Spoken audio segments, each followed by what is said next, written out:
Welcome back to Women's Wealth, The Middle Way, the show that answers your questions about work, money, and family.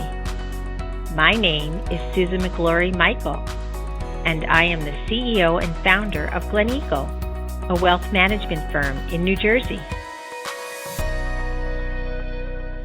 Our guest today is Cady Wolf. Cady has more than 20 years of experience working in the travel technology space. She is currently Vice President of Sojern, where she is responsible for driving the firm's commercial strategy for the Americas with hotels, attractions, and tourism partners. Cady is a strong believer in empowering women. She currently serves on several industry advisory boards and founded Women in Travel Tech and the Sojern Women's Group. Welcome, Cady. Thank you, Susan. Thank you for having me. I love listening to your podcast and all the different topics that you guys have on here. So I'm excited to talk about work that I do with other women and always excited to talk about the travel industry, of course. Well, that's great because, just women in travel tech, just the tech part of women becoming involved in that form of industry, and also women's groups, which we are so desperately in need for, and advisory boards. I think that when we read about you and heard about you, we wanted to bring you on because it's often interesting to hear as women our journey. Maybe you could start us off a little bit today and tell us a little bit about your background and the journey and how you chose to pursue a career in the travel industry and the tech aspect of it. I grew up back east. I'm the youngest of 6 kids, and in order for our parents to get us out of the house, they started us in ski racing in the wintertime. I think they felt like, let's get some energy out and get these kids out of the house. And I think my bug started then because we would travel every weekend to these different races and different ski resorts all around New England. And so I think that was my first introduction to travel and understanding the world was bigger and there was lots of interesting things going on. My father also, when the Sunday New York Times came, always pulled out the travel section, and that was like the last piece that he read. And I started following in his suit, and I would rip out ads and different things that I thought were interesting, and I started keeping folders of places I wanted to go and hotels that I wanted to see. And what that eventually led to is when I got ready to go to college, I decided I wanted to major in hospitality. And as the youngest of 6 kids, I had a sister who was a lobbyist, a brother who was a lawyer, 2 financial planners and advisors in my family, and another sister who was a professor. So when I told my family that I wanted to go into hospitality, they thought I was making a giant mistake. And now 20 plus years later into my career, I can easily say that I'm having the last laugh. You certainly are. And I love the idea of the ski racing. We had 4 children, and I remember just getting them ready. We used to fly out west every year, and just getting them ready was quite a task. They still laugh about standing up and passing the boots down and whose ski jacket was going to be worn that year. We had one girl in the middle of all those boys, and we never ordered pink. Everything was red and blue, so it could be passed down. But, it's funny, as parents, you don't realize little things that you do when you talk about the New York Times and just leaving that travel section. One little thing like that can be life-changing to a young person that starts to dream and explore. But it's also really apparent in reading your background that you devote so much time to giving back and helping other women as they pursue their dreams and goals. Was there something in your background or in your career that led you to begin to have this sort of passion and desire to help? Yeah, I have the 6 of us. I have 3 sisters. We're all very close and always have helped each other out and had each other's back. So I think it started very young with something like that and just having really that sisterhood. And as I had my career and I started out in different industries, I had the opportunity to work with a lot of very inspirational women. Some I worked for, some I worked with.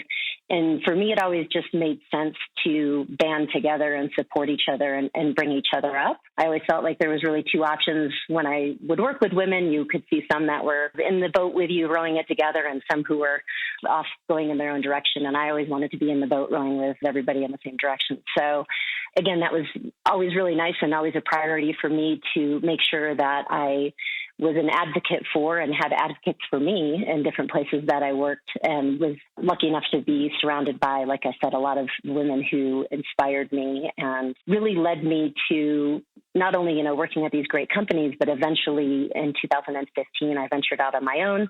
I started a company called A23 Advisors, which is essentially a female-founded, funded, and led company, and created that because I know there's so many amazing women in the workplace, but like me, I had 3 kids in 4 years. It's hard to balance it all. And I wanted to really create a marketplace for women who had great careers and great skill sets where they could showcase their talents and be in control of how they manage their time. So A23 became a marketplace for women to come and showcase their wares and work with different clients, specifically in the travel industry. And then an offshoot of that was women in travel tech. And what I found there was a lot of these women in the travel industry that I worked with and in the technology industry, which women are fewer and far between, that there really wasn't a forum for women to get together and share ideas or share grievances about what was working and what wasn't working. And I'd go to these events and I'd see there was a golf tournament for this company and it was 95% men and only 2 women were there golfing or something. And there wasn't really something in the industry for women. So we created that, and it's been big success. Started out in 2017. We have over 100 women in the travel and travel tech space. And we were offering an annual conference, but online courses and different things like that. When I came to work at Sojern, over 56% of the workforce was women. And it just made complete sense in that environment as well to put together a Sojern Women's Group, because there's a ton of amazing women that work there, and wanted to also have a platform globally for these women to get together and share ideas and best practices and opportunities to learn. Cady, I can so passionately empathize with you. Being in the financial industry many years ago and still today, women are such a minority, and it is so needed that there is a platform and a support network out there for so many of us in so many different industries. And finance is very similar to the travel and the technology industry. And I was a mother of 4 children. And I remember thinking, no, we can do this. And we also have 100% women-owned firms. So when you're talking, I'm smiling here thinking, wow, if we can do this across so many different venues and industries, I think that's a success. But with the current environment, as women, we all are used to adversity, I think, because when you're raising children and you're trying to work, that's adversity in itself. But how has the travel industry, I think that we're all listening to you, and we know that you're intimately involved in that and the technology part of it, and technology is affecting all industries, the financial, the travel industry, you name it, if you're not embracing the technology aspect of it, and especially with the current environment we're in. How has the travel industry been affected? I know there are ways of using technology to adjust this, but I know that you have been so helpful and also empowering women who are home with their children now and trying to juggle it all. Can you talk about the travel agency and what they're going through and what you maybe foresee? I think we would all be very interested in that. Yeah, sure. So first of all, I'm bullish on travel. Travel industry has taken its hits and its punches. It's 9/11 really got decimated, the 2008 recession, when the dot-com boom happened. But the industry is so resilient, and it always comes back, and it always comes back with new innovations, and it comes back better. And I think one of the things that just as individuals, I don't know if it's American or global, but everybody works hard to play hard and wants to reserve their right to travel and have a great adventure or a great experience. And I know, at least, with my family and my kids, you can certainly give them material things, but I'd much rather give them an experience that they remember for their lifetime. And so that's where travel is really unique. I'm confident travel will rebound. It'll be long. It's certainly been taken a really devastating hit, but I think we're seeing pockets of sunshine in different places. The vacation rental market is doing really well. Drive markets, people are happy to get in their cars and go places as long as they feel safe and things are clean. I think you're seeing the outdoor industry, RV rentals have been having a gangbuster summer. National parks in the United States have been having a great summer as well. They didn't charge fees. They were letting people come there for free, camping, all of that. And so I think in the U.S. in particular, people have been able to rediscover what's in their backyard, spending more time with family, which is great. And I think the way that technology has helped is, I know at Sojern in particular, we work really closely with clients. We are travel's demand engine for thousands of hotel attraction and tourism brands. So what we do is we use real-time data and insights to determine a traveler's propensity to book. So we can tell where people are searching, what they're looking to buy. And we work to do that, to couple data insights with machine learning and find those travelers to go to specific places. And so we're doing our part at chipping away at recovery and understanding market trends. We see places like Montana and Idaho and Wyoming and all these amazing places that maybe in the summertime people would travel international or go other places, but are being rediscovered, which is really nice. I agree with you, because I think that when you talk about it's empowering to children, and it is with education, especially with children having to do remote learning and things, what a great opportunity. When I was a kid, I remember one of the best things my parents did is we took a 5-week out west, and we really traveled and went to all the national parks. And it was such a wow experience for me as a child. We actually did it with our 4 children, and we took 2 months, and the best trip they would say they ever had. It's not only bonding as a family, but to see your national parks and to see that. And so I agree with you. And the travel industry is such a part of that. And to be able to plan it online with technology is amazing. Exactly. It's a great opportunity that our parents didn't have. I remember my dad with the maps out on the table. So we've come a long way, and I'm probably dating myself. But the experience is, I think the experience for young people and a family is empowering. So you're right. I mean, people don't say, how can we think out of the box? And to get into a car and to be able to see the vast, I think the thing that is most empowering to young people is to see how large their country is and how different. And that, before they even leave the country, to see other aspects of the world. If they know their own country, I think it's a great foundation. Yeah. I want to stop because I want to congratulate you. One thing that we haven't talked about is I know that you serve on several boards. We both know that women don't occupy enough of the board seats in many of the Russell 3000 companies. What are some things you think, because there's so many women that are listening that are real powerhouses in their industry and in their companies, or like you and I have started companies from the kitchen table and built them into real enterprises. What are some things that they could be doing that would actually be empowering and such a gift of a give back to boards? And how would you suggest that maybe they go about that? You know, there's so many also powerful nonprofits and their colleges and things like that they can give back. It doesn't necessarily have to be a public board, but I think there is a need for the talent out there of women.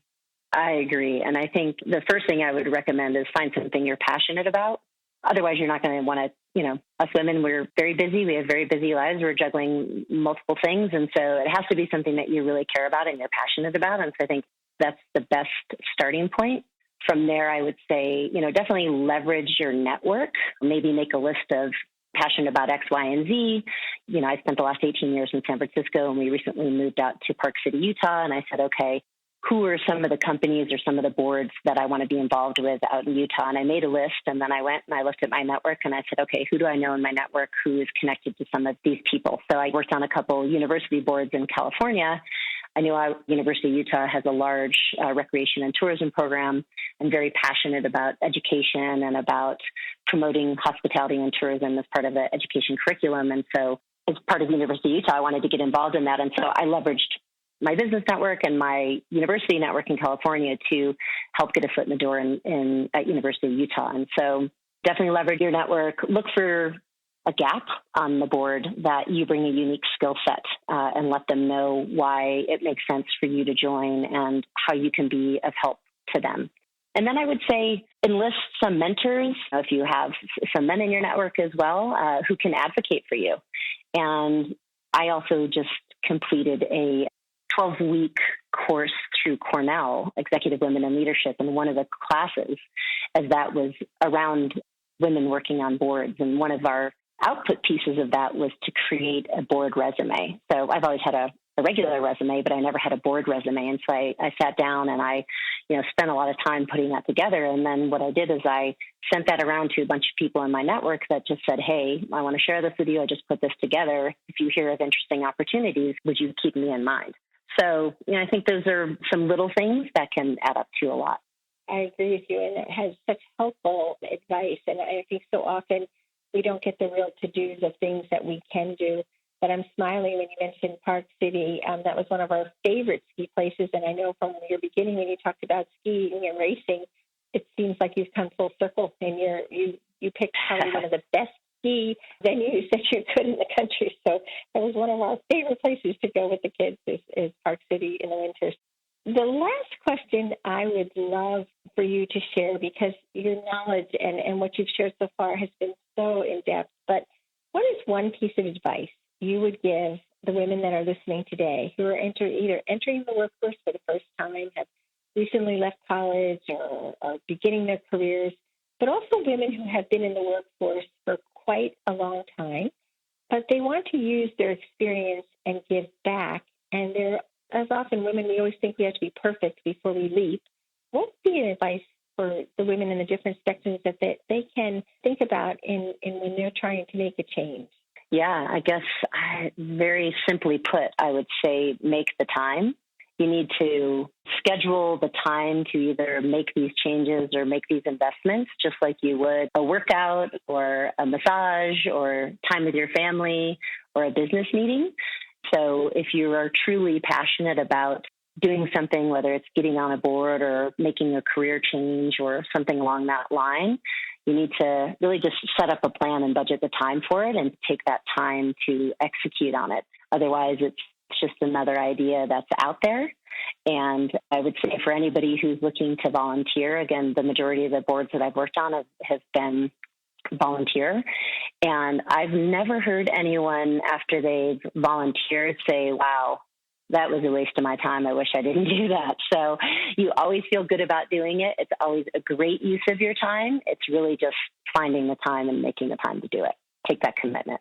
So true, Cady. And what do they always say? Write it down and put it up on the mirror so you see it every day. But Cady, I can't thank you enough. I mean, you have covered so much today, not only about the travel industry and motivating us all to get back out there and start seeing our country and our world, but about boards and about your career. So I can't thank you enough and hope to keep in touch. And women, I'm sure will reach out to you, our listeners, if they have any questions about maybe their careers. So thank you again for joining us. Thank you, Susan. This was so much fun, and congratulations to you and Glen Eagle Advisors on all that you guys are doing. Thanks for tuning into today's episode of Women's Wealth, The Middle Way. Make sure to subscribe to us and leave a review on iTunes, Spotify, SoundCloud, or your favorite podcast app. Join us for new episodes every other Wednesday. See you in 2 weeks.